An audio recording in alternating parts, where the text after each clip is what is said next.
Hi friends, welcome back to my channel. இன்னைக்கு வீடியோல நம்மளுடைய டெய்லி லைஃப்க்கு தேவைப்படக்கூடிய முக்கியமான டிப்ஸ் அண்ட் ட்ரிக்ஸ் தான் பார்க்க போறோம். மிக்ஸி ஜார்ல சோப்பு போட்டு வச்சீங்க அப்படினா உங்களுடைய பணத்தை நிறையவே மிச்சப்படுத்தலாம். அது எப்படி? மிக்ஸி ஜாருக்கும் சோப்புக்கும் என்ன சம்பந்தம் தானே யோசிக்கிறீங்க? கெஸ் பண்ணி பாருங்க. கெஸ் பண்ண முடியலனா வீடியோவை ஸ்கிப் பண்ணாம பாருங்க. இந்த வீடியோவை பார்க்கிறதுக்கு முன்னாடி நம்ம சேனலை சப்ஸ்கிரைப் பண்ணாம பார்த்துட்டு இருக்கீங்கன்னா மறக்காம சப்ஸ்கிரைப் பண்ணி பக்கத்துல இருக்கிற பெல் பட்டனையும் கிளிக் பண்ணிக்கோங்க. அப்பதான் நம்ம சேனல்ல வீடியோஸ் அப்லோட் ஆகும்போது உங்களுக்கு நோட்டிஃபிகேஷன் வரும். நீங்களும் மிஸ் பண்ணாம பார்க்கலாம்.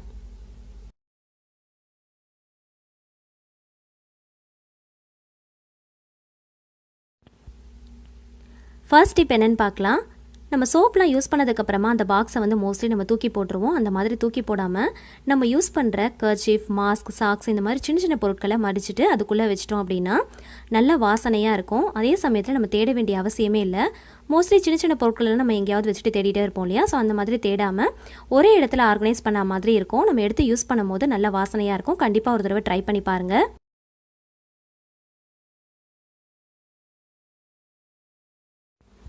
அடுத்த டிப்ஸ் என்னன்னு பார்க்கலாம். பிஸ்கெட்ஸ்லாம் நம்ம ஓப்பன் பண்ணிட்டு யூஸ் பண்ணதுக்கப்புறமா மிச்சம் இருக்கிற பிஸ்கெட்டை நம்ம வெளியிலே வச்சுருவோம். அந்த மாதிரி வச்சிட்டோம் அப்படின்னா பதத்து போன மாதிரி ஆகிடும். ஸோ அந்த மாதிரி ஆகாமல் இருக்கிறதுக்கு இந்த டிப்ஸ் வந்து நீங்கள் ஃபாலோ பண்ணிக்கலாம். யூஸ் பண்ணதுக்கப்புறமா மிச்சம் இருக்கிற பிஸ்கெட்டை இந்த மாதிரி ஒரு ஏர்டைட் கண்டெய்னர் பாக்ஸில் போட்டு நல்லா டைட்டாக க்ளோஸ் பண்ணிவிட்டு ஃப்ரிட்ஜில் வச்சு நீங்கள் யூஸ் பண்ணிங்க அப்படின்னா எப்பயுமே பிஸ்கெட் நல்லா கிறிஸ்பியாக இருக்கும். சம்டைம்ஸ் வந்து நம்மள அறியாமல் நம்ம வெளியில் வச்சு மறந்து போயிட்டோம் அப்படின்னா பதத்து போயிடுச்சு அப்படின்னா இந்த மாதிரி ஒரு டைட்டான பாக்ஸில் போட்டுட்டு ஃப்ரிட்ஜில் வச்சுட்டு நீங்கள் ரீயூஸ் பண்ணி பாருங்கள். நல்லா கிறிஸ்பி ஆகிடும். அடுத்த டிப்ஸ் என்னன்னு பார்க்கலாம். மோஸ்ட்லி நம்ம யூஸ் பண்ணுற இந்த லைட்டரை எப்பயுமே கேஸ் ஸ்டவ் பக்கத்தில் தான் நம்ம வச்சுருப்போம். ஸோ ஆயில் கரைகள்லாம் பார்த்திங்கன்னா நிறைய அதில் படிஞ்சிருக்கும்.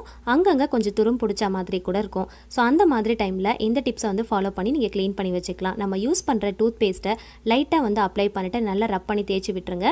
அதுக்கப்புறம் ஒரு டிஷ்யூ பேப்பர் யூஸ் பண்ணி நல்லா அழுத்தி தொடச்சிட்டிங்க அப்படின்னா அதில் இருக்கிற அந்த துரும் பிடிச்ச கரைகள், ஆயில் கரைகள்லாம் பார்த்திங்கன்னா நல்லா க்ளீன் ஆகிடும். சம்டைம்ஸ் வந்து நம்ம புதுசாக வாங்கின லைட்டர் கூட கொஞ்சம் நாளில் எரியாமல் போயிடும்.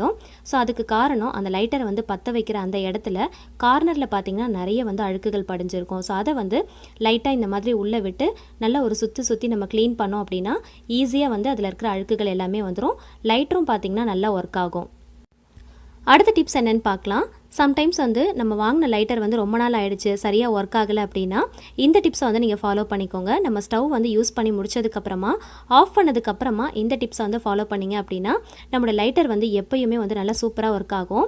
கரெக்டாக அந்த பற்ற வைக்கிற அந்த இடத்துல அந்த கார்னர் சைடை வந்து நம்ம யூஸ் பண்ணி முடிச்சதுக்கப்புறமா பர்னர் வந்து நல்லா ஹீட்டாக இருக்கும் இல்லையா? அந்த பர்னர் மேலே இந்த மாதிரி கார்னரை வச்சிட்டோம் அப்படின்னா எப்பயுமே வந்து லைட்டர் வந்து நல்லா ஒர்க் ஆகும். ட்ரை பண்ணி பாருங்கள். அடுத்த டிப்ஸ் என்னென்னு பார்க்கலாம். நம்ம யூஸ் பண்ணுற நெயில் கட்டர் நாளாயிடுச்சு அப்படின்னா அந்த ஷார்ப்னஸ் வந்து கம்மியாயிடும், கொஞ்சம் மொக்கையான மாதிரி ஆகிடும்.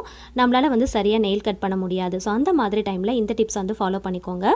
நல்ல ஷார்ப்பாக இருக்கிற கத்தியை அந்த நெயில் கட்டருடைய எட்ஜஸில் வச்சு லைட்டாக வந்து நம்ம நல்லா தேய்ச்சி விட்டுட்டோம் அப்படின்னா அந்த நெயில் கட்டர் பார்த்திங்கன்னா நல்ல ஷார்ப்பாகிடும். நமக்கு நெயில் கட் பண்ணுறதுக்கு ரொம்பவே ஈஸியாக இருக்கும். ஸோ இந்த மாதிரி ட்ரை பண்ணி பாருங்கள்.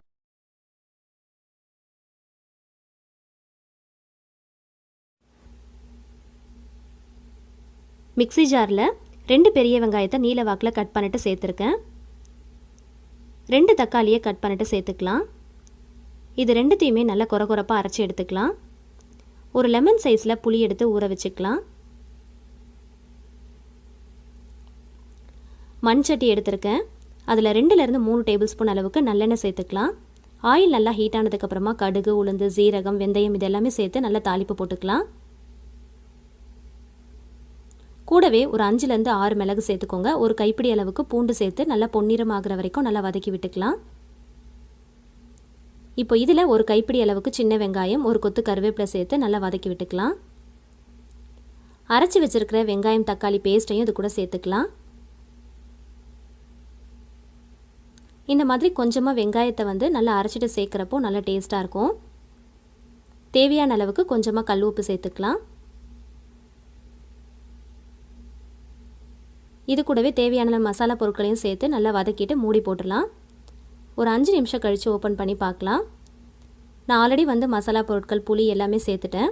இது எல்லாமே நல்லா கொதி வரும்போது நல்லா கட் பண்ண ஒரு பெரிய தக்காளியை இது கூட சேர்த்துட்டு மீன் துண்டுகள் சேர்த்துருக்கேன். தலைப்பகுதி, வால் பகுதி மட்டும் சேர்த்துருக்கேன். கூடவே ஒரு மாங்காயுடைய துண்டுகள் சேர்த்துருக்கேன். சேர்த்துட்டு நல்லா மூடி போட்டு ஒரு 10 நிமிஷத்துக்கு மட்டும் மீடியம் ஃப்ளேமில் வச்சு குக் பண்ணி எடுத்துக்கலாம். எப்பயுமே மீன் குழம்பு செய்யும் போது இந்த மாதிரி தக்காளியை பெரிய பெரிய பீசஸாக கட் பண்ணிக்கோங்க. இது கூடவே மசாலாவையும் அரைச்சி சேர்த்துக்கோங்க. அந்த மாதிரி சேர்த்து செய்கிறப்போ ரொம்பவே டேஸ்ட்டாக இருக்கும். லாஸ்ட்டாக நறுக்குன கொத்தமல்லி இலைகள் தூவிக்கலாம். ஸோ இந்த மாதிரி ட்ரை பண்ணி பாருங்கள். மீன் குழம்பு ரொம்ப டேஸ்ட்டாக இருக்கும். அடுத்த டிப்ஸ் என்னென்னு பார்க்கலாம். நம்ம வீட்டில் கண்ணாடி பொருட்கள்லாம் யூஸ் பண்ணுறோம் அப்படின்னா கை தவறி சம்டைம்ஸ் வந்து கீழே விழுந்து உடஞ்சிரும். ஸோ அதனாலேயே நமக்கு யூஸ் பண்ணுறதுக்கு கொஞ்சம் வந்து யோசனையாக இருக்கும். ஸோ அந்த மாதிரி டைமில் இந்த டிப்ஸ் வந்து ஃபாலோ பண்ணிக்கோங்க. நம்ம வீட்டில் யூஸ் பண்ணாத பழைய சாக்ஸ் இருந்துச்சு அப்படின்னா நம்ம யூஸ் பண்ணுற அந்த கண்ணாடி பாட்டில்ஸில் இந்த மாதிரி அடியில் மடித்து போட்டு விட்டுக்கோங்க. சின்ன சாக்ஸாக இருந்துச்சுன்னா கரெக்டாக இருக்கும், பெருசாக இருந்துச்சுன்னா மடித்து போட்டுக்கோங்க. அடுத்ததாக பார்த்தீங்கன்னா ஆயில் கேன்லாம் யூஸ் பண்ணும்போது மேலே வந்து ஒரு டிஷ்யூ பேப்பரை ரெண்டாக மடிச்சுட்டு இந்த மாதிரி ஒரு ரப்பர் பேண்ட் போட்டுட்டு அதுக்கு மேலே வந்து லிட் வந்து க்ளோஸ் பண்ணும்போது லைட்டாக வந்து கொஞ்சம் ஒரு கார்னர் சைடில் லைட்டாக கொஞ்சம் ஓப்பன் பண்ண மாதிரி வச்சு நீங்கள் யூஸ் பண்ணிங்க அப்படின்னா அந்த ஆயில் கரைகள் இருந்துச்சுன்னா கூட அந்த டிஷ்யூ பேப்பர் வந்து நல்லா வந்து அப்சர்வ் பண்ணிடும், கீழே வந்து வழிஞ்சு விழாமல் இருக்கும். அப்படி இல்லைன்னா அதோடைய பாட்டம் சைடில் கூட இந்த மாதிரி டிஷ்யூ பேப்பரை ரெண்டாக மடித்து இந்த மாதிரி ரப்பர் பேண்ட் போட்டு வச்சிட்டோம் அப்படின்னா ஆயில் வந்து நம்ம யூஸ் பண்ணும்போது வழிஞ்சால் கூட அந்த தரையில் வந்து படாமல் பிசு. அடுத்த டிப்ஸ் என்னென்னு பார்க்கலாம். ரொம்பவே சூப்பரான ஒரு மணி சேவிங் டிப்ஸ் தான். குளியல் சோப் ஏதாவது ஒன்று எடுத்துக்கோங்க. இது கூடவே துணி துவைக்கிற சோப்பும் எடுத்துக்கோங்க. நான் வந்து இன்றைக்கி டெட்டாலும் பவர் சோப்பும் எடுத்திருக்கேன். இது ரெண்டுத்தையுமே காய் சீவுறதுல லைட்டாக வந்து சீவி எடுத்துக்கலாம். ரொம்ப சீவணுன்ற அவசியம் இல்லை. ரெண்டுமே வந்து சேர்த்து ஒரு 1/4 கப் அளவுக்கு வர்ற அளவுக்கு நம்ம சீவி எடுத்துக்கலாம். இது ஒரு 2 டேபிள் ஸ்பூன், அது ஒரு 2 டேபிள் ஸ்பூன் வர அளவுக்கு நம்ம சீவி எடுத்துக்கலாம். நான் ரெண்டுத்தையுமே சீவி எடுத்துகிட்டு நான் உங்களுக்கு காட்டுறேன். இந்த சோப் தான் யூஸ் பண்ணணும் அப்படிங்கிறது கிடையாது. நீங்கள் குளியலுக்கும் துணி துவைக்கிறதுக்கும் என்ன சோப் யூஸ் பண்ணுறீங்களோ அதை வந்து நீங்கள் எடுத்து இந்த மாதிரி சீவி எடுத்துக்கலாம். இதை வெயிலில் வந்து ஒரு 10 நிமிஷம் காய வச்சு எடுத்துக்கலாம். ஏன்னா வந்து எப்பயுமே சோப்பில் வந்து ஒரு ஈரப்பதம் இருக்கும். அதனால் வந்து நல்லா வந்து ஒரு 10 நிமிஷத்துக்கு மட்டும் காய வச்சு எடுத்துகிட்டு இப்போ மிக்ஸி ஜாரில் ட்ரான்ஸ்ஃபர் பண்ணிக்கலாம். மிக்ஸி ஜாரில் நீங்கள் போடுறப்போ மிக்ஸி ஜார் வந்து ஈரம் இல்லாத அளவுக்கு பார்த்து எடுத்துக்கோங்க. இப்போ இதை மூடி போட்டுட்டு நல்லா பல்ஸ் மோடில் நல்லா நைஸ் பவுடராக அரைச்சி எடுத்துகிட்டு வந்துடலாம். பல்ஸ் மோடில் நல்லா வந்து நைஸ் பவுடராக அரைச்சி எடுத்துட்டேன். பாருங்கள் எந்த அளவுக்கு நைஸாக இருக்குன்னு. இதை வந்து ஒரு சின்ன பாக்ஸில் நம்ம ஸ்டோர் பண்ணி வச்சுக்கலாம். உங்களுக்கு தேவைப்பட்டுச்சுன்னா நீங்கள் அதிகமாக கூட ஸ்டோர் பண்ணி வச்சுக்கலாம். அப்படி இல்லைன்னா நீங்கள் தேவைப்படும் போது கொஞ்சம் கொஞ்சமாக கூட இந்த மாதிரி நம்ம ரெடி பண்ணிவிட்டு நம்ம யூஸ் பண்ணிக்கலாம். இப்போ பாருங்கள் நான் எடுத்த சோப்பில் கொஞ்சமாக தான் நான் துருவி எடுத்திருக்கேன். அதை தான் வந்து நான் நைஸ் பவுடராக அரைச்சியும் எடுத்திருக்கேன். இப்போ ஒரு 1/4 கப் அளவுக்கு இது வந்திருக்கு. கரெக்டாக எடுத்து பார்த்தோம் அப்படின்னா ஒரு 2லேருந்து 3 டேபிள் ஸ்பூன் வரைக்கும் வரும். வாஷிங் மிஷினில் எல்லா துணியுமே ஒன்றா சேர்த்து போட்டிருக்கேன். வெள்ளை துணி, கலர் துணி எல்லாத்தையுமே ஒன்றா சேர்த்து போட்டிருக்கேன். துணி பவுடர் போடக்கூடிய அந்த இடத்துல நம்ம ரெடி பண்ணி வச்சுருக்கிற இந்த பவுடரை போட்டுக்கலாம். நம்ம கிட்ட துணி துவைக்கிற லிக்விடோ இல்லை சோப் பவுடரோ காலி ஆயிடுச்சு அப்படின்னா அதுக்கு பதிலாக ரீப்ளேஸ்மெண்ட்டுக்காக இன்ஸ்டண்ட்டாக இந்த மாதிரி பொடியை நம்ம ரெடி பண்ணி யூஸ் பண்ணிக்கலாம். ரொம்பவே சூப்பராக வந்து க்ளீன் பண்ணி கொடுக்கும். ட்ரை பண்ணி பாருங்கள்.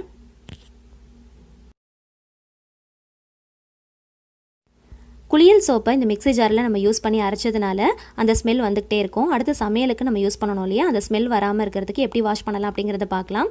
ஒரு ஸ்பூன் வந்து உப்பு போட்டுக்கோங்க. அது கூடவே பாத்திரம் தேய்க்கிற லிக்விட் கொஞ்சமாக ஊற்றிட்டு தண்ணி ஊற்றி நல்லா வந்து பல்ஸ் மோடில் அரைச்சி எடுத்துக்கோங்க. நல்லா ஒரு சுற்றி எடுத்துகிட்டு அதுக்கப்புறம் வாஷ் பண்ணிட்டோம் அப்படின்னா அந்த குளியல் சோப்புடைய அந்த வாசனை சுத்தமாக நமக்கு வரவே வராது. அகைன் வந்து சமையலுக்கு நம்ம யூஸ் பண்ணிக்கலாம் இந்த மிக்ஸி ஜாரை. இப்போது வாஷிங் மிஷினில் துணியெல்லாம் துவைச்சி முடிச்சாச்சு. பாருங்கள் நல்ல பளிச்சுன்னு இருக்குது. கலர் துணி, வெள்ளை துணி எல்லாத்தையுமே நீங்கள் ஒன்றா கூட சேர்த்து போடலாம். கவலையே இல்லை. வாஷிங் மிஷினில் தான் இதை யூஸ் பண்ணணும் அப்படிங்கிற அவசியம் இல்லை. நீங்கள் கையில் துணி துவைக்கிறதா இருந்தால் கூட இந்த பவுடர் நீங்கள் யூஸ் பண்ணிக்கலாம். நார்மலாக நம்ம யூஸ் பண்ணுற லிக்விட் சோப் பவுடர் எந்த அளவுக்கு நமக்கு ஒர்க் அவுட் ஆகுமோ அதை விட சூப்பராகவே இது நல்லா ஒர்க் அவுட் ஆகும். நல்ல வாசனையாகவும் இருக்கும். இதுக்காக நீங்கள் தனியாக கம்ஃபர்ட்லாம் யூஸ் பண்ணணும் அப்படிங்கிற அவசியமே இல்லை. இதில் நம்ம குளியல் சோப்லாம் யூஸ் பண்ணியிருக்கிறதுனால அதுவே நல்ல மனமாக இருக்கும். இதுக்காக தனியாக கம்ஃபர்ட்லாம் யூஸ் பண்ணணும் அப்படிங்கிற அவசியமே இல்லை. எப்போயுமே நம்ம சோப் பவுடர்லாம் யூஸ் பண்ணோம் அப்படின்னா திட்டா ஒரு மாதிரி வெள்ளை வெள்ளையாக இருக்கும். ஆனால் இந்த மாதிரி நீங்கள் யூஸ் பண்ணி பாருங்கள், அந்த திட்டுகள் வந்து சுத்தமாக இருக்காது. அந்த வெள்ளை வெள்ளையாக ஆகிறதெல்லாம் ஆகவே ஆகாது. ரொம்பவே சூப்பராக இருக்கும். நல்ல வாசனையாக இருக்கும். ஏன்னா வந்து நம்ம நல்லா வந்து நைஸ் பவுடராக ஆக்கிட்டு அதுக்கப்புறமா தான் நம்ம இதை வாஷிங் மிஷினில் சேர்த்துருக்கோம். ஸோ இந்த மாதிரி நீங்கள் துவைச்சி பாருங்கள். நல்லா வந்து க்ளீனாக வந்து நல்லா வாஷ் பண்ணி எடுத்துடலாம். ஸோ ரொம்பவே சூப்பராக ஒர்க் அவுட் ஆகும். எமர்ஜென்சி டைமில் நமக்கு ரொம்பவே சூப்பராக கை கொடுக்கும். கண்டிப்பாக வந்து இது மாதிரி ட்ரை பண்ணி பாருங்கள். உங்களுக்கு தேவைப்பட்டால் நீங்கள் மொத்தமாக கூட ரெடி பண்ணி ஒரு பாக்ஸில் ஸ்டோர் பண்ணி வச்சுட்டு அப்பப்போ எடுத்து நீங்கள் யூஸ் பண்ணிக்கலாம். அப்படி இல்லை அப்படின்னா இன்ஸ்டண்ட்டாக உங்களுக்கு தேவைப்படும் போது கூட நீங்கள் ரெடி பண்ணிக்கலாம். ரொம்ப குயிக்காக ரெடி பண்ணி எடுத்துடலாம். மணி வந்து நல்லா சேவ் பண்ணலாம். நம்ம நார்மலாக லிக்விட்லாம் வாங்கினோம் அப்படின்னா அதிகமான அளவில் நமக்கு செலவாகும். தனியாக நம்ம கம்ஃபர்ட்லாம் வாங்குவோம். ஆனால் அந்த மாதிரி வாங்கணும் அப்படிங்கிற அவசியமே இல்லை. ஸோ இதுலேயே வந்து நம்ம குளியல் சோப், துணி துவைக்கிற சோப்லாம் நம்ம சேர்த்துருக்கிறதுனால நல்ல மனமாக இருக்கும். கம்ஃபர்ட் வாங்கணுங்கிற அவசியமே இல்லை. செலவும் பார்த்திங்கன்னா நமக்கு ரொம்பவே கம்மியாக தான் ஆகும். நல்லா மணி சேவ் பண்ணலாம். நம்ம இதில் 2 சோப் யூஸ் பண்ணியிருக்கோம். ஒன்று குளியல் சோப், ஒன்று வந்து துணி துவைக்கிற சோப்பு. ஸோ ரெண்டுமே பார்த்திங்கன்னா 5லேருந்து 6 தடவை வரைக்கும் தாராளமாக நம்ம யூஸ் பண்ணிக்கலாம். அதிகமான குவான்டிட்டியில் நீங்கள் துணி துவைக்கிறீங்க அப்படின்னா 4லேருந்து 5 தடவை வரைக்கும் கூட நீங்கள் யூஸ் பண்ணிக்கலாம். ஸோ நமக்கு நல்லாவே வந்து மணி சேவ் ஆகும். இதுக்காக புதுசாக சோப்பு வாங்கணும் அப்படிங்கிற அவசியமே இல்லை. நம்ம வீட்டில் யூஸ் பண்ணி மிச்சம் இருக்கிற சோப்பை கூட இந்த மாதிரி நம்ம யூஸ் பண்ணிக்கலாம். யூஸ் பண்ணுற ஆயில் கேனில் கார்னரில் பார்த்திங்கன்னா ஆயிலெலாம் வழிஞ்சு நிற்கும். நம்ம யூஸ் பண்ண பழைய ஹேர் பேண்டை தூக்கி போட்டுறாமல் அதை வாஷ் பண்ணிவிட்டு இந்த மாதிரி கார்னரில் நம்ம போட்டு வச்சோம் அப்படின்னா ஆயிலெலாம் வழியும் போது அதுவே நல்லா அப்சர்வ் பண்ணிக்கும்.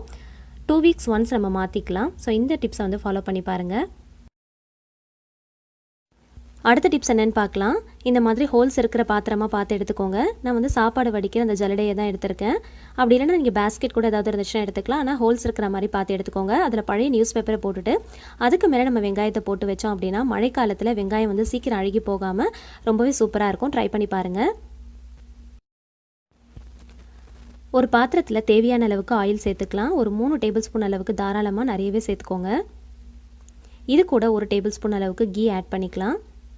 இது கூட பட்டை, லவங்கம், ஏலக்காய், பிரிஞ்சி இலை இதெல்லாமே வந்து சேர்த்துக்கோங்க. உங்களோட டேஸ்ட்டுக்கு ஏற்றா போல் பார்த்து சேர்த்துக்கோங்க. 3 பெரிய வெங்காயத்தை நல்ல நீல வாக்கில் தின்னா ஸ்லைஸ் பண்ணி வச்சுருக்கேன். அதையும் சேர்த்துட்டு கல்லுப்பு சேர்த்து வதக்கி விட்டுக்கலாம்.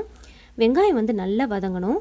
நல்லா வந்து கோல்டன் ப்ரௌன் ஆகிற அளவுக்கு நல்லா சுருங்கி வர அளவுக்கு நல்லா வதக்கி எடுத்துக்கோங்க. 3 பெரிய தக்காளியை நல்லா நீல வாக்கில் கட் பண்ணி வச்சுருக்கேன். அதையும் சேர்த்துக்கலாம். 2 பச்சை மிளகாய் சேர்த்து நல்லா மசியை வந்து நல்லா வதக்கி எடுத்துக்கலாம். நம்ம சேர்க்குற வெங்காயம் தக்காளி வந்து பார்க்குறதுக்கு அது தெரியவே கூடாது. அந்த அளவுக்கு நல்லா மசிய அளவுக்கு நல்லா வந்து வதக்கி எடுத்துக்கோங்க.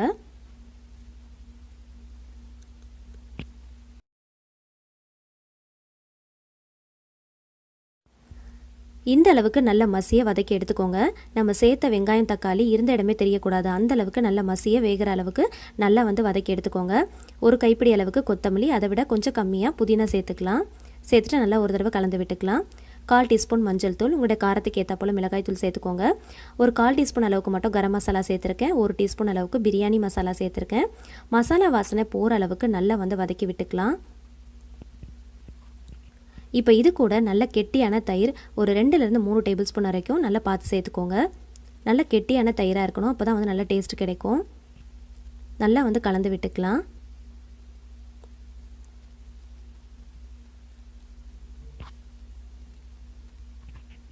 இந்த அளவுக்கு எண்ணெய் நல்லா பிரிஞ்சு வர அளவுக்கு நல்லா வதக்கிட்டு இது கூடவே 1 டேபிள் ஸ்பூன் அளவுக்கு ஜிஞ்சர் கார்லிக் பேஸ்ட் ஆட் பண்ணி அதோடைய வாசனை போகிற அளவுக்கு நல்லா வதக்கி விட்டுக்கலாம்.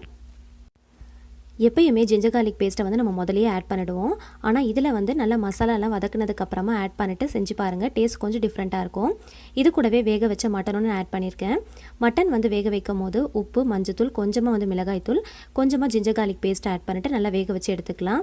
அதையும் இது கூட சேர்த்துட்டு இந்த மசாலாவோட நல்லா பெரட்டி நல்லா வந்து மிக்ஸ் பண்ணி நல்லா வதக்கி விடணும்.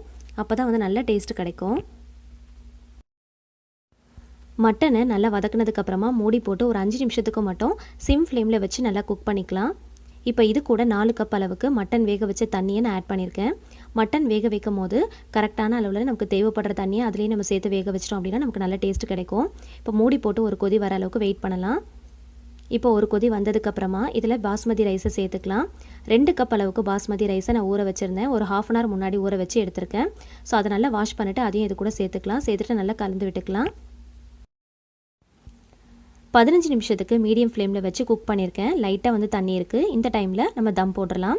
தம் போடுறதுக்கு அடியில் வந்து கனமான தவா வச்சுக்கோங்க. மேலே வந்து ஒரு பாத்திரத்தில் தண்ணி வச்சு நம்ம தம் போட்டுடலாம். இப்போது இந்த ரைஸில் வந்து ஒரு 1/2 லெமனை பிழிஞ்சு வச்சுருக்கேன். அதில் கொஞ்சமாக வந்து தண்ணி ஆட் பண்ணிவிட்டு மிக்ஸ் பண்ணிவிட்டு மேலால் இந்த மாதிரி ஊற்றிட்டு லைட்டாக கலந்து விட்டுக்கலாம். கலந்து விட்டுட்டு மூடி போட்டு நம்ம தம் போட்டுடலாம். ஒரு 1/2 அன் ஹவருக்காவது நம்ம தம் போடணும்.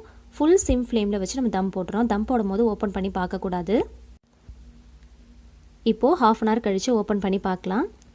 ரைஸ் வந்து நல்லா குக் ஆகிருக்கு. நல்லா உதிரி உதிரியாக வந்திருக்கு பாருங்கள். லைட்டாக ஒரு தடவை நல்லா கலந்து விட்டுக்கலாம். ரொம்ப போட்டு கிளறிடக்கூடாது. எல்லா பக்கமும் லைட்டாக எடுத்து விட்டு கலந்துட்டு நல்லா ஒரு தடவை குலுக்கி விட்டுக்கலாம்.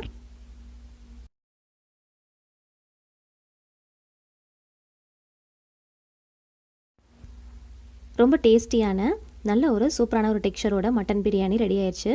அத்தன்டிக் ஸ்டைலில் இந்த மாதிரி ஒரு தடவை ட்ரை பண்ணி பாருங்கள். ரொம்பவே டேஸ்டியாக இருக்கும். இது கூட ஆனியன் ரைத்தா, பாயில்டு எக் வச்சு சர்வ் பண்ணும்போது டேஸ்ட் ரொம்பவே அட்டகாசமாக இருக்கும். ட்ரை பண்ணி பாருங்கள். அடுத்த டிப்ஸ் என்னென்னு பார்க்கலாம். வாஷிங் மிஷினில் துணி போட்டிருக்கேன். வெறும் பேண்ட் ஷர்ட் மட்டும் தான் போட்டிருக்கேன். கலர் ஷர்ட்டும் போட்டிருக்கேன், ஒயிட் கலர் ஷர்ட்டும் போட்டிருக்கேன். ஒயிட் கலர் ஷர்ட்டில் பார்த்தீங்கன்னா காலரில் கை மடிக்கிற இடத்துலலாம் பார்த்தீங்கன்னா நிறைய கரைகள் இருக்குது. இதெல்லாம் வந்து மோஸ்ட்லி நம்ம கையில் வந்து ப்ரஷ் பண்ணிவிட்டு அதுக்கப்புறம் தான் வாஷிங் மிஷினில் போடுவோம். ஸோ அந்த மாதிரி போடணும் அப்படிங்கிற அவசியமே இல்லை. இந்த ஒரு கல்லை போட்டு துவைச்சாலே போதும். இது படிகார கல் அப்படின்னு சொல்லிட்டு நாட்டு மருந்து கடையில் கேட்டாலே கிடைக்கும். சீப் அண்ட் பெஸ்ட்டாக ஒரு 5 ரூபீஸ்க்கே இவ்வளோ பெரிய கல் கொடுப்பாங்க. இதை வந்து நல்லா பேப்பரால் வச்சு நல்லா நுணுக்கி எடுத்துக்கலாம். இது மிக்ஸி ஜாரில் கூட நீங்கள் போட்டு நல்லா பவுடர் பண்ணி எடுத்துக்கலாம். அப்படி இல்லைன்னா இந்த மாதிரி நுணுக்கி எடுத்துக்கலாம். இந்த மாதிரி பவுடர் பண்ணிவிட்டு ஒரு பாக்ஸில் போட்டு ஸ்டோர் பண்ணி வச்சுக்கலாம். நம்ம தேவைப்படும் போது எடுத்து இந்த கல் ரொம்பவே எஃபெக்டிவாக இருக்கும். அந்த காலத்துலலாம் பார்த்தீங்கன்னா இந்த படிகார கல் யூஸ் பண்ணி தான் துணியெல்லாம் துவைப்பாங்க. ஸோ ரொம்பவே எஃபெக்டிவான இந்த கல்லையை நீங்களும் யூஸ் பண்ணி பாருங்கள். எப்படியாப்பட்ட விடாப்பிடியான கரையாக இருந்தாலும் சரி ரொம்ப ஈஸியாக க்ளீன் பண்ணிடலாம். இப்போ தேவையான அளவுக்கு நம்ம நார்மலாக யூஸ் பண்ணுற லிக்விட் சேர்த்துக்கலாம். அந்த லிக்விடில் 1 டீஸ்பூன் அளவுக்கு மட்டும் இந்த படிகார கல்லை வந்து நம்ம தூள் பண்ணி வச்சுருக்கோம் இல்லையா, அந்த தூளை வந்து இது கூட சேர்த்துக்கலாம். சேர்த்துட்டு நம்ம வாஷிங் மிஷினை ஆன் பண்ணி விட்டுறலாம். இதில் முக்கியமான ஒரு விஷயம் என்னென்னு பார்த்தீங்கன்னா, இந்த படிகாரக்கல் பவுடரை நம்ம சேர்த்ததுக்கப்புறமா நல்லா வந்து துணியை வந்து ஊற வைக்கணும். ஒரு 1/2 அன் ஹவராவது ஊற வைக்கணும். உங்களுடைய வாஷிங் மிஷினில் சோக் அப்படின்ற ஆப்ஷன் இருந்துச்சு அப்படின்னா அதை யூஸ் பண்ணி நீங்கள் ஒரு 1/2 அன் ஹவராவது ஊற வச்சுக்கோங்க. அப்படி இல்லை உங்ககிட்ட அந்த ஆப்ஷன் இல்லை அப்படின்னா நீங்கள் தனியாக ஊற வச்சுட்டு வாஷிங் மிஷினில் சேர்த்து நீங்கள் துவைச்சி பாருங்கள். இப்போ பாருங்கள் துவைச்சி முடிச்சாச்சு. காலரில் இருக்கிற அந்த கரைகள்லாம் பாருங்கள் சுத்தமாக இல்லவே இல்லை. ஃபஸ்ட்டு போடும்போது எந்த அளவுக்கு அழுக்குகள் இருந்துச்சு, இப்போ பாருங்கள் நல்லா வந்து க்ளீனாக வாஷ் பண்ணியாச்சு. 1/2 அன் ஹவர் நல்லா ஊற வச்சுட்டு நீங்கள் வாஷ் பண்ணி பாருங்கள். அந்த கையில் காலரில் இருக்கிற அழுக்குகள் எல்லாமே பார்த்திங்கன்னா ரொம்பவே சூப்பராக போயிடும். இதுக்காக நம்ம தனியாக ப்ரஷ்லாம் பண்ணணும் அப்படிங்கிற அவசியமே இல்லை. எப்படியாப்பட்ட விடாப்பிடியான கரையாக இருந்தாலும் சரி ரொம்ப ஈஸியாக க்ளீன் பண்ணி எடுத்துடலாம். அதே மாதிரி நீங்கள் வாஷிங் மிஷினில் கலர் துணி, ஒயிட் துணி எல்லாத்தையுமே சேர்த்தே கூட போடலாம், பயமே இல்லை. ஸோ இந்த ஒரு கல் பாருங்கள் எந்த அளவுக்கு எஃபெக்டிவாக இருக்குன்னு. நம்ம லிக்விட் கூட அந்த அளவுக்கு சேர்க்கலை. ஸோ இந்த கல்லை வந்து நல்லா பொடி பண்ணிட்டு 1 ஸ்பூன் அளவுக்கு சேர்த்தாலே போதும், நல்லா எஃபெக்டிவாக இருக்கும். நீங்கள் கையில் துவைக்கிறதா இருந்தாலும் இதே மெத்தடை ஃபாலோ பண்ணிக்கலாம். ஆனால் ஷர்ட்டில் இருக்கிற காலரில் கையில் இருக்கிற அந்த விடாப்பிடியான கரைக்காகவே பயந்துக்கிட்டு சில பேர் வந்து ப்ரஷ் போடணும் அப்படிங்கிறதுக்காக கையில் துவைப்பாங்க. ஆனால் இனிமேல் நீங்கள் வாஷிங் மிஷின்லேயே நல்லா க்ளீனாக துவைச்சி எடுத்துக்கலாம். இந்த ஒரு கல் இருந்தால் போதும். ஸோ இதே மெத்தடில் நீங்களும் ட்ரை பண்ணி பார்த்துட்டு மறக்காமல் கமெண்ட்டில் சொல்லுங்கள். ஒரு பழைய ஹாட் பாக்ஸ் தான் எடுத்திருக்கேன். நம்ம யூஸ் பண்ணாத ஹாட் பாக்ஸ் இருந்துச்சுன்னா எடுத்துக்கோங்க. அதில் இந்த மாதிரி 1 டீஸ்பூன் அளவுக்கு சால்ட் அப்படி இல்லைன்னா கல் உப்பு ஏதாவது வந்து நல்லா ஸ்ப்ரெட் பண்ணி நல்லா தூவி விட்டுக்கோங்க.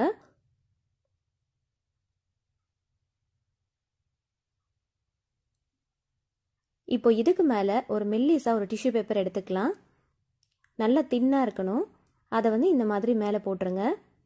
இப்போ இதில் நம்ம யூஸ் பண்ணக்கூடிய அப்பளம், வடகம் இது எல்லாத்தையுமே நம்ம போட்டு ஸ்டோர் பண்ணி வச்சுக்கலாம். இந்த மாதிரி நம்ம ஸ்டோர் பண்ணி வச்சோம் அப்படின்னா பதத்து போகாமல் இருக்கும். நாளாக நாளாக நம்ம நிறைய வாங்கி ஸ்டோர் பண்ணி வச்சிட்டோம் அப்படின்னா அது ஒரு மாதிரி பதத்து போன மாதிரி ஸ்மெல் வரும். ஸோ அந்த மாதிரி வராமல் இருக்கிறதுக்கு இந்த மாதிரி ஸ்டோர் பண்ணி பாருங்கள். எவ்வளோ நாள் ஆனாலும் அந்த ஸ்மெல் நமக்கு வரவே வராது. அப்பளமும் வந்து நமக்கு வாங்கும் போது எந்த அளவுக்கு கிறிஸ்பினஸ் இருந்துச்சோ அதே மாதிரி தான் நம்ம யூஸ் பண்ணி முடிகிற வரைக்கும் இருக்கும். இந்த மாதிரி நீங்கள் ஸ்டோர் பண்ணி யூஸ் பண்ணி பாருங்கள். அடுத்த டிப்ஸ் என்னென்னு பார்க்கலாம். வாங்கி வச்ச தயிர் சீக்கிரமாக புளிச்சு போயிடுது, கெட்டு போயிடுது அப்படின்னா இந்த டிப்ஸை வந்து ஃபாலோ பண்ணிக்கோங்க. அதில் 1 துண்டு இஞ்சி, 2 துண்டு தேங்காய் போட்டு வச்சிட்டோம் அப்படின்னா கெட்டு போகாது, சீக்கிரமாக புளிச்சும் போகாது. இதை அப்படியே ஃப்ரிட்ஜில் ஸ்டோர் பண்ணி யூஸ் பண்ணி பாருங்கள், ரொம்பவே டேஸ்ட்டாக இருக்கும். அடுத்த டிப்ஸ் என்னன்னு பார்க்கலாம். நம்ம யூஸ் பண்ண பழைய பேட்டரிக்கும் யூஸ் பண்ணாத புது பேட்டரிக்கும் எப்படி நம்ம டிஃப்ரென்ஸ் கண்டுபிடிக்கிறது அப்படிங்கிறத தான் இந்த டிப்ஸில் நான் ஷேர் பண்ணியிருக்கேன். நம்ம யூஸ் பண்ண பழைய பேட்டரியை நம்ம எடுத்து பார்க்கும்போது ரொம்ப வெயிட் கம்மியாக இருக்கும், வெயிட்லெஸ்ஸாக இருக்கும். யூஸ் பண்ணாத புது பேட்டரி எடுத்து கையில் பார்க்கும்போது நல்ல வெயிட்டாக இருக்கும். இதை வச்சே நம்ம டிஃப்ரென்ஸ் கண்டுபிடிச்சிடலாம். சில டைம் நம்ம வாங்குற பேட்டரி வந்து ஒரே மாதிரி இருக்கும். ஸோ அதனால் எது யூஸ் பண்ணது எது யூஸ் பண்ணாதது நம்மளால் வந்து டிஃப்ரென்ஸ் கண்டுபிடிக்க முடியாது. ஸோ அந்த மாதிரி டைமில் இந்த டிப்ஸ் உங்களுக்கு கண்டிப்பாக ரொம்ப யூஸ்ஃபுல்லாக இருக்கும். அதே மாதிரி கார்னரில் பார்த்தீங்கன்னா லைட்டாக வந்து ஃபேட் ஆன மாதிரி இருக்கும் யூஸ் பண்ண பேட்டரி. யூஸ் பண்ணாதது நல்லா வந்து பளிச்சுன்னு புதுசு போல் இருக்கும். ஸோ இந்த மாதிரி நம்ம கண்டுபிடிச்சிக்கலாம். அடுத்த டிப்ஸ் என்னன்னு பார்க்கலாம். நம்ம யூஸ் பண்ணுற டீ ஃப்ளாஸ்க்கு நம்ம என்னதான் வந்து வாஷ் பண்ணாலும் அந்த டீயுடைய ஸ்மெல் நமக்கு வந்துகிட்டே இருக்கும். நம்ம அடிக்கடி யூஸ் பண்ணுறோம் அப்படின்னா இந்த டிப்ஸை வந்து ஃபாலோ பண்ணிக்கோங்க. டீ ஃப்ளாஸ்க்கை வந்து நல்லா வாஷ் பண்ணதுக்கப்புறமா நல்லா காஞ்சதுக்கப்புறமா அதில் கொஞ்சமாக நியூஸ் பேப்பர் அப்படி இல்லைன்னா பழைய ரஃப் பேப்பர் ஏதாவது இருந்துச்சு அப்படின்னா அதை கட் பண்ணிவிட்டு அதை இந்த மாதிரி உள்ளே போட்டு வச்சுக்கலாம். உள்ளே போட்டுட்டு நம்ம மூடி போட்டு வச்சிட்டோம் அப்படின்னா அந்த டீயோடைய ஸ்மெல் நமக்கு வரவே வராது. நம்ம யூஸ் பண்ணுறப்போ இந்த பேப்பரை எடுத்து வெளியில் போட்டுட்டு அகெயின் வந்து லைட்டாக வாஷ் பண்ணிவிட்டு நீங்கள் யூஸ் பண்ணி பாருங்கள். அதே மாதிரி ஃப்ளாஸ்க்கை வந்து நீங்கள் யூஸ் பண்ணாமல் அப்படியே வைக்கிற இந்த டைமில் இந்த மாதிரி பேப்பரை போட்டு நம்ம க்ளோஸ் பண்ணி வச்சிட்டோம் அப்படின்னா நம்ம தேவைப்படுறப்போ அந்த பேப்பரை எடுத்து வெளியில் போட்டுட்டு நம்ம யூஸ் பண்ணுறப்போ அந்த பேட் ஸ்மெல் வந்து நமக்கு வராமல் இருக்கும். இந்த டிப்ஸை வந்து நீங்கள் ஃபாலோ பண்ணிக்கோங்க. வெங்காயம், தக்காளி, பீர்க்கங்காய் எல்லாத்தையும் கட் பண்ணி எடுத்திருக்கேன். 3 பல்லு பூண்டு, கொஞ்சமாக கருவேப்பிலை இலைகள் எடுத்திருக்கேன். ஒரு ப்ரெஷர் குக்கரில் 1 கப் அளவுக்கு துவரம் பருப்பை நல்லா வாஷ் பண்ணிட்டு சேர்த்துக்கலாம். பருப்பு வந்து நான் ஊற வைக்கல, அப்படியே வாஷ் பண்ணிட்டு தான் சேர்த்துருக்கேன். இப்போ இது கூட நறுக்கின வெங்காயம், தக்காளி, பீர்க்கங்காய், 3 பல்லு பூண்டு, கொஞ்சமாக கருவேப்பிலை இலைகள் எல்லாமே சேர்த்துக்கலாம். நான் 1 பெரிய வெங்காயம், 2 பெரிய தக்காளி எடுத்திருக்கேன். வெங்காயத்தில் வந்து கொஞ்சம் வந்து தாளிப்பு போடுறதுக்கு அப்படி நிறுத்தி வச்சுருக்கேன். இப்போ இதில் தேவையான மசாலா பொருட்கள் சேர்த்துக்கலாம். 1/4 டீஸ்பூன் மஞ்சள் தூள், 1 டீஸ்பூன் சாம்பார் பொடி, 2 டீஸ்பூன் தனியாத்தூள் சேர்த்துக்கோங்க. கொஞ்சமாக ஜீரகம், சோம்பு, தேவையான அளவுக்கு உப்பு, ஒரு துண்டு கட்டி பெருங்காயம் சேர்த்துக்கலாம். இது கூட தேவையான அளவுக்கு கொஞ்சமாக தண்ணி சேர்த்துக்கலாம். ரொம்ப சேர்த்துற வேண்டாம், தேவையான அளவுக்கு மட்டும் சேர்த்துக்கோங்க. இப்போ இதில் 1 டீஸ்பூன் அளவுக்கு தேங்காய் எண்ணெய் சேர்த்துக்கலாம். சேர்த்துட்டு மூடி போட்டு ஒரு 5 விசில் வச்சு எடுத்துக்கலாம். ப்ரெஷர் ரிலீஸ் ஆனதுக்கு அப்புறமா குக்கர் ஓப்பன் பண்ணி பார்க்கலாம். எல்லாமே நல்லா மசிய வெந்து வந்திருக்கு. இப்போ ஒரு கரண்டியை வச்சு லைட்டாக வந்து மசிச்சு விட்டு நல்லா மிக்ஸ் பண்ணி விட்டுக்கலாம். இப்போ இதில் தாளிப்பு போட்டுட்டு சேர்த்துக்கலாம். தேங்காய் எண்ணெயில் கடுகு, உளுந்து, ஜீரகம், காஞ்ச வத்தல், கருவேப்பிலை, வெங்காயம் சேர்த்து நல்லா வந்து பொன்னிறமாகிற வரைக்கும் நல்லா வதக்கிட்டு அதை இதில் சேர்த்துருக்கேன். நல்லா சேர்த்துட்டு ஒரு தடவை கலந்து விட்டுக்கலாம். ஸோ ரொம்ப குயிக்காக ரொம்ப ஈஸியாக செய்யக்கூடிய ஒரு ரெசிபி தான். நல்லா டேஸ்ட்டாக இருக்கும். ஒரு 15 மினிட்ஸில் நம்ம செஞ்சு முடிச்சிடலாம். இட்லி, தோசைக்கு இந்த சாம்பார் ரொம்பவே டேஸ்டியாக இருக்கும். ஈவன் நீங்கள் ஒயிட் ரைஸ்க்கு கூட யூஸ் பண்ணிக்கலாம். கண்டிப்பாக ட்ரை பண்ணி பாருங்கள். அடுத்த டிப்ஸ் என்னன்னு பார்க்கலாம். நம்ம வீட்டில் தொடப்பத்தை ரொம்ப நாள் யூஸ் பண்ணிட்டோம் அப்படின்னா அதோடைய பாட்டம் சைடில் பார்த்தீங்கன்னா இந்த மாதிரி தான் இருக்கும். அதை ஈவனாக சிசர் வச்சு நல்லா கையில் பிடிச்சிட்டு இந்த மாதிரி கட் பண்ணி எடுத்துக்கலாம். நல்லா ஈவனாக இருந்தால் தான், கத்தையாக அந்த மாதிரி இருந்தால் தான் நமக்கு பெருக்கிறதுக்கு ரொம்பவே ஈஸியாக இருக்கும். அதே மாதிரி குப்பையும் பார்த்தீங்கன்னா நல்லா ஈஸியாக க்ளீன் பண்ணி எடுத்துடலாம். இல்லைனா வந்து நமக்கு சரியாக பெருக்கிறதுக்கு வராது. நம்ம என்னதான் வீடை பெருக்கினாலும் அது பெருக்கின மாதிரியே இருக்காது. அங்கங்கே தூசிகள் இருந்துக்கிட்டு தான் இருக்கும். ஸோ இந்த மாதிரி வந்து ஈவனாக கட் பண்ணி எடுத்துக்கோங்க. இப்போ பாருங்கள், நல்ல கத்தையாக இருக்குது. இது வந்து பெருக்கிறதுக்கு ரொம்பவே ஈஸியாக இருக்கும். அடுத்த டிப்ஸ் என்னன்னு பார்க்கலாம். தொடப்பத்தில் பாட்டம் சைடில் ஒரு பாலிதீன் கவர் யூஸ் பண்ணி லைட்டாக வந்து ஒரு நாட் மாதிரி போட்டுக்கலாம். ரொம்ப டைட்டாக போட வேண்டாம், லைட்டாக வந்து ஒரு நாட் மாதிரி போட்டுக்கோங்க.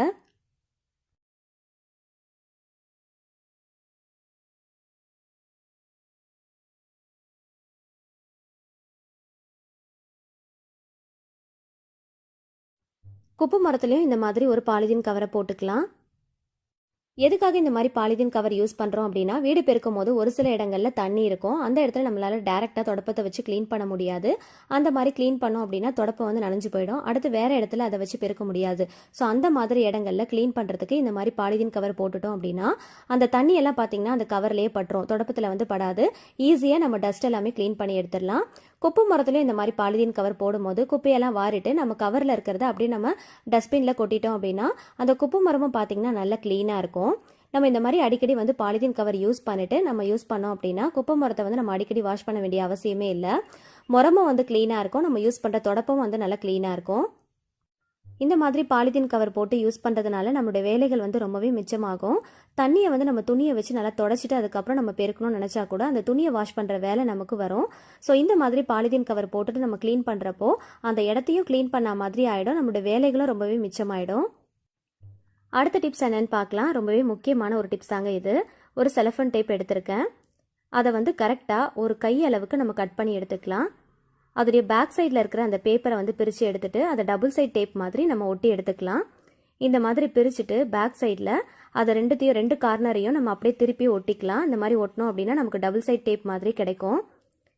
இதை அப்படியே வந்து நம்மளுடைய தொடப்பத்தில் அந்த பாட்டம் சைடில் அந்த பேக் சைடில் நம்ம ஒட்டி எடுத்துக்கலாம்.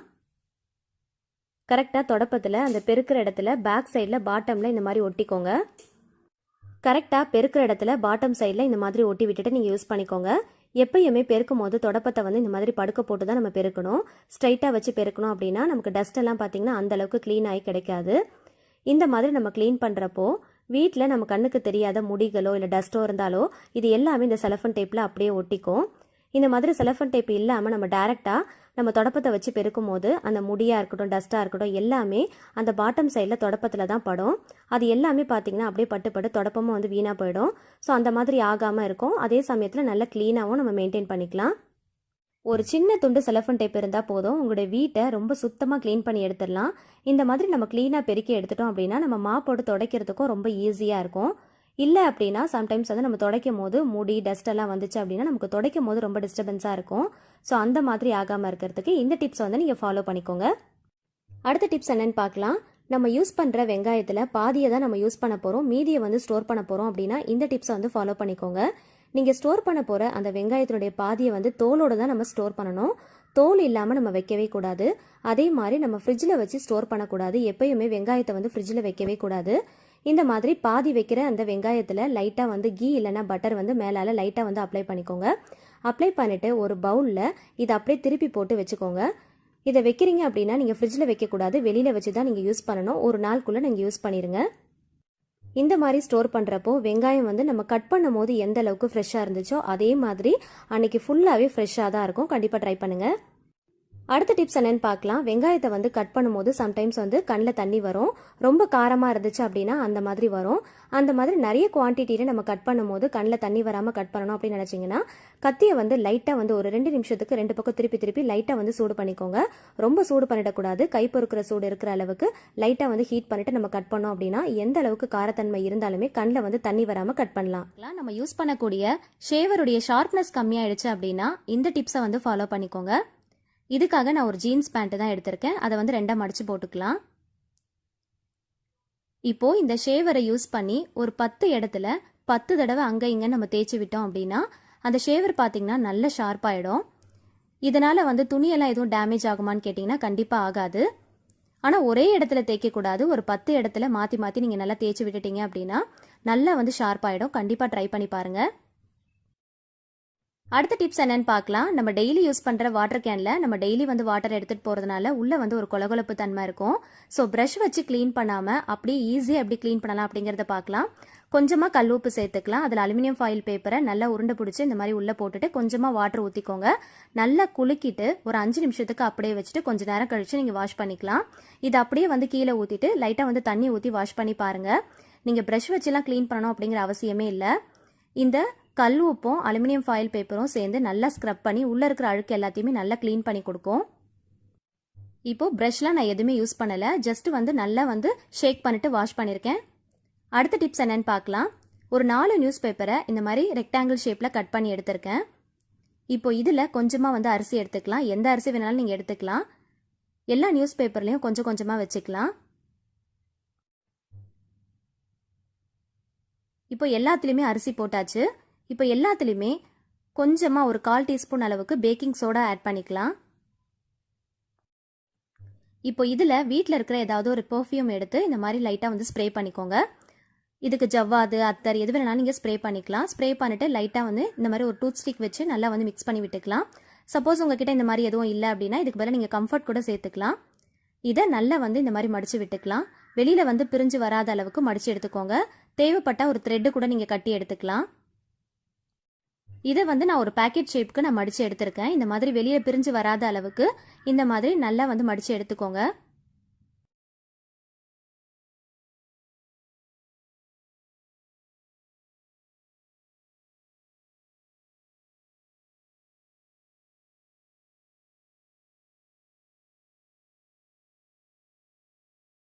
பேக்கெட் ஷேப்பில் நான் ஒரு 4 பீசஸ் மட்டும் ரெடி பண்ணி வச்சுருக்கேன். உங்களுக்கு எத்தனை தேவையோ அத்தனை வந்து நீங்கள் ரெடி பண்ணி எடுத்துக்கோங்க.